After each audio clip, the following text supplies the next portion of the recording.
नमस्कार, आपण पाहता स्टार वन महाराष्ट्र न्यूज, जनसामान्यांचं निर्भीड व्यासपीठ। आजच आपल्या चॅनलला लाईक करा, सबस्क्राइब करा, शेअर करा। गुंडविरोधी पथकाने एक देशी बनावटीचे पिस्तल व एक जिवंत कारतुसे बाळगणाऱ्या इसमास जेरबंद केलंय।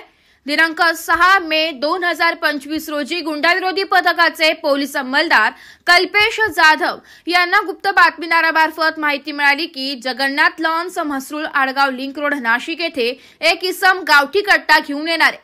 त्यावरून परिसरात गुंडाविरोधी पथकाचे अधिकारी व अंमलदार यांनी सापळा लावला असता कर्ण जनरल स्टोअर देशमुख वस्ती येथील टपरीवर बातमीप्रमाणे किस्सा आला, परंतु त्यास पोलिसांची चाहूल लागताच तो म्हसरूळ आडगाव लिंक रोड पळून जाण्याच्या प्रयत्नात असताना आदित्य राजेंद्र पाटोळे वर्ष 21 राहणार निशांत गार्डन धात्रक फाटा आडगाव नाशिक यास पोलीस पथकाने पाठलाग करून शिताफीने ताब्यात घेतले असता त्याच्याकडून एक देशी कट्टा, अग्निशस्त्रे, एक जिवंत कारतूस असा एकूण 31,000 रुपये किमतीचा मुद्देमाल हस्तगत करण्यात आलाय।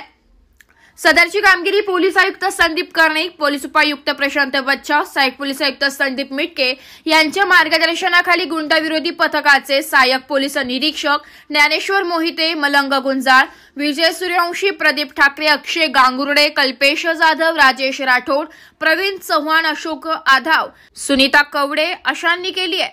स्टार वन महाराष्ट्र न्यूज साठी प्रतिनिधी इरफान पठाण, नाशिक।